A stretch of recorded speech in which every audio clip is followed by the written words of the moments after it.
बहुत कमाल की, रोचक, पौराणिक कथा, लेकिन छोटी सी, और आपको आनंद बहुत आएगा। नमस्कार, मैं नितिन हूँ। यह है चाचा के फैक्ट्स और मैं यहाँ से फैक्ट्स, ईश्वर से जुड़े चमत्कार, रोचक पौराणिक कथाएं और तीसरी शक्ति के प्रकोप लेकर आता हूँ। ये कहानी के माध्यम से समझाता बताता हूँ और आज खास दिन है, इसलिए आपके लिए एक ऐसी प्रस्तुति है जिसमें हो सकता है कि आपको कुछ नया जानने को मिल जाए।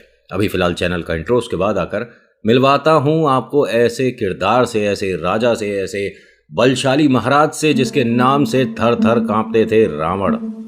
अभी इंट्रो फिर शुरू करता हूं।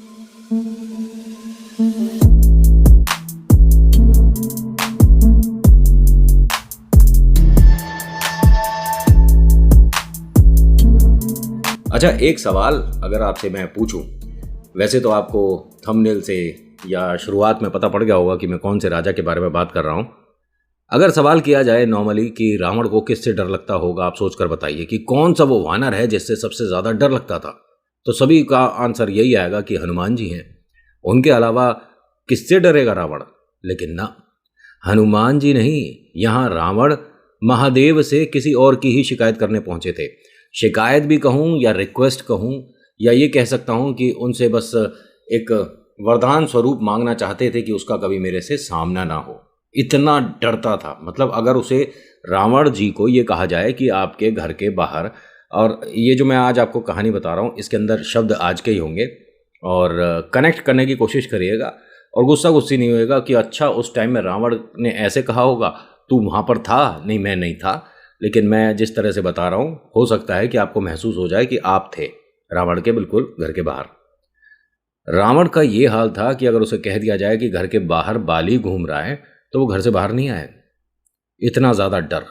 और हाँ, अगर बाई चांस मानकर चलते हैं राम जी ने उन्हें मोक्ष नहीं दिया होता राजा बाली को, जो कि किष्किंधा के राजा थे, और अगर वो राम जी की सेना में सबसे आगे चल रहे होते और रावण का सामना हो जाता, तो रावण को भी पता है कि उसका अंत निश्चित है और बहुत जल्दी है।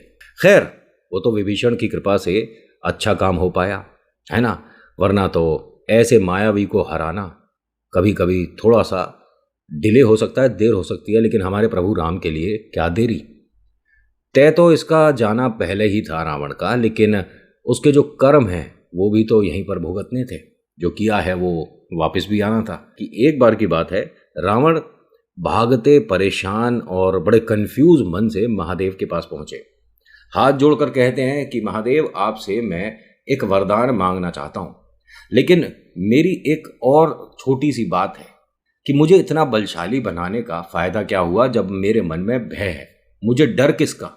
मुझे महादेव किसी का डर नहीं है। मेरे आप गुरु हो और जिसके ऊपर महादेव का हाथ हो वो किससे क्यों डरे? लेकिन एक है वानर जिससे मेरे मन में भय पैदा होता है। महादेव ने मुस्कुराकर कहा कि कहीं तुम किष्किंधा के राजा बाली के बारे में तो बात नहीं कर रहे?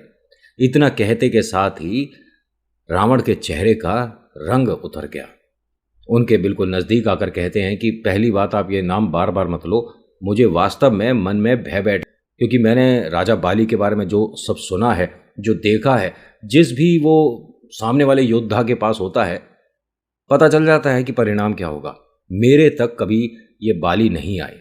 मेरी एक छोटी सी आपसे विनती है, मैं मतलब ऐसा नहीं है कि वो सीधा सीधा चले गए डिमांड करने, ना ना ना। रावण ने पहले घोर तपस्या करी थी महादेव से मिलने के लिए, अपना वरदान पूरा करने के लिए। तब महादेव ने कहा उन्हें कि पहली बात तो जो लिखा हुआ है रामायण के माध्यम से, उसमें तुम्हारा और बाली का आमना सामना नहीं है, क्योंकि उससे पहले तुम्हें जिसके हाथों मुक्ति मिलेगी उसी के हाथों मुक्ति इस किष्किंधा के राजा की भी होगी। तो रावण ने महादेव से कहा कि मुझे मुक्ति मिलेगी? मुझे हराने वाला कौन है? मैं 9 ग्रह का मालिक हूं। मेरे यहां काल दास बना बैठा है। आप जानते हो ना मेरी ताकत कितनी है। महादेव ने कहा कि हाँ, ये बात तो पता है मुझे कि तुम में ताकत बहुत है, भरपूर है। तुम कैलाश पर्वत को भी सिर पर उठा चुके हो, सब मान लिया मैंने, लेकिन यहाँ कोई शिकायत लेकर आया है किसी की, बस उसका आमना सामना ना हो, उससे मुझे डर लगता है। अब कहाँ गई ताकत? महादेव को कहते हैं रावण कि नहीं, मैं उसके अलावा बात करूँ ना आप, मैं राजा बाली के अलावा किसी से भी हार नहीं सकता। महादेव ने कहा कि घमंड जो होता है वो एक समय आकर टूटता ज़रूर है। और जिसे तुम बड़ा साधारण सा कोई मनुष्य मानकर चल रहे हो, जब उसके साथ तुम्हारा आमना सामना होगा तो गलत फहमियों पर से बहुत पर्दे हटेंगे और तुम्हें पता चलेगा कि एक साधारण सा दिखने वाला मनुष्य कितना तेजस्वी है। कौन है प्रभु राम, जानते हो तुम? उन्होंने कहा, मैं नहीं जानता, किसी को नहीं जानता, मैं बस आपको जानता हूं और ये भी मानता हूं कि जो आपने मुझसे एक प्रॉमिस कर दिया, जो वरदान दे दिया, अब उसे कोई हरा नहीं सकता, उसे कोई टाल नहीं सकता। मैं बहुत खुश हूं, प्रसन्न हूं कि मेरी कभी मुलाकात, कभी भेंट इस बाली से नहीं होगी। और ये आप सभी को पता होगा, मुझे बताने की ज़रूरत नहीं होनी चाहिए कि बाली को वरदान था, जिस भी योद्धा के सामने वो आएगा उसकी आधी शक्ति बाली के पास आ जाती है। युद्ध शुरू होते के साथ ही अब सोचिए कि एक है 70%, एक है 20%, 70 वाले का उधर चला गया आधा, 35 है जी, और वैसे ही वो थोड़ा फिर है दुर्बल हो गया ना। तो ऐसे में हर बार जितनी बार भी युद्ध हुआ है उसे कोई हराने वाला नहीं आया। बाली से युद्ध करने का मतलब होता है कि आपकी हार निश्चित है। और बाली और सुग्रीव में आप भी जानते हैं कि क्या हुआ था। सुग्रीव को उसके घर से बाली ने अपने बल प्रभाव से निकाल दिया था। वो तो राजा राम अगर नहीं आते तो सुग्रीव का भी अंत तय था बाली के हाथों। या ये भी कह सकते हैं कि सुग्रीव अगर राम जी से नहीं मिले होते तो सब कुछ बिखर गया होता। जो हमारे सामने रामायण है ये बिल्कुल बदल चुकी होती। अब रावण को जैसे ही आश्वासन हुआ कि महादेव ने अब तो वही वरदान दे दिया है कि मेरे सामने कभी बाली नहीं आएगा, हम दोनों का कभी आमना सामना नहीं होगा, तो मुझे कोई हरा नहीं सकता, तो उसके चेहरे पर मुस्कुराहट थी, बहुत खुश था रावण। महादेव ने उसकी मुस्कुराहट में एक प्रॉब्लम क्रिएट कर दी। महादेव ने कहा कि बड़े खुश हो क्योंकि तुम्हें ये पता है कि अब बाली का आमना सामना होगा नहीं, लेकिन क्या तुमने कभी अंगद का या हनुमान का नाम सुना है? उन्होंने कहा, अंगद तो मेरे को नहीं पता ये कौन है, लेकिन आप क्या उसी के बारे में बात कर रहे हो जिससे मेरा एक एक मुक्के का युद्ध हुआ था? महादेव ने कहा कि हाँ, सबको पता है कि क्या हुआ था, लेकिन तुमसे मैं एक बात कहना चाहूँगा, उससे जितना हो दूर रहना। वो दोबारा भी मिल सकता है, क्योंकि हनुमान से दोबारा हुई भेंट जो उन्हें परेशान करना चाहते हैं या जो समाज के लिए गलत हैं, बड़ी भारी पड़ती है। हनुमान एक चंचल स्वभाव के हैं, खुश रहते हैं, प्रसन्न रहते हैं, और वो सामने वाले को, चाहे वो राक्षस हो, माफ़ बहुत जल्दी करते हैं। कोई बात नहीं, कोई बात नहीं।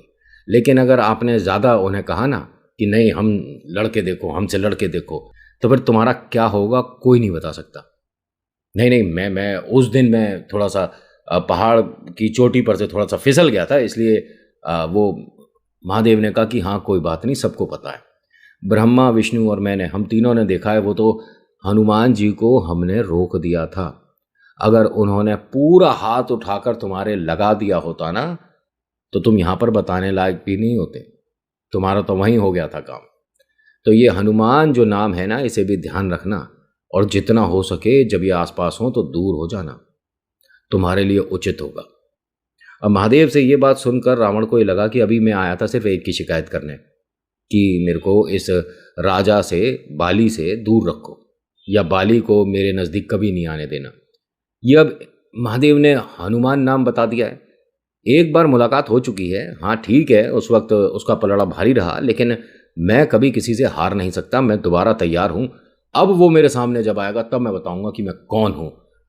मन में तो उसके ऐसे थी, लेकिन आपको भी पता है कि आगे क्या हुआ था, और बड़ा भयानक हुआ था। रावण को पता भी नहीं था कि मैं 9 ग्रह का राजा था। काल मेरे यहाँ दास, मतलब जिस भी ग्रह को मैं बोल दूं वो उस दिशा में बैठ जाए। ये तो पता ही होगा आपको, जब रावण के बेटे का जन्म हुआ तो ग्रह थोड़े इधर उधर थे। रावण ने जैसे ही इन ग्रह की तरफ देखा तो सब अपनी अपनी जगह पर आने शुरू हो गए। शुक्र, शनि, जो भी था, कि आप अगर बुध में गलत है तो वो फिर मंगल में आ गए। मतलब ग्रह ने अपनी दिशा बदल दी थी रावण के डर से। रावण कोई साधारण ब्राह्मण नहीं था, लेकिन क्या करें, जब बुद्धि भ्रष्ट होती है तो आदमी ऐसे ही काम करता है। बुद्धि भ्रष्ट हुई, काम गलत किए, तो परिणाम अच्छे कैसे होंगे। तो आज की वीडियो में इतना ही। कैसी लगी बताना जरूर। छोटी थी, लेकिन मुझे ऐसा लगता है कि शायद आपको इंटरेस्टिंग लगी हो। So thank you so much for watching. मेरा नाम नितिन है, मुलाकात करूंगा आपसे अगली वीडियो में। हर हर महादेव, जय भोलेनाथ, धन्यवाद।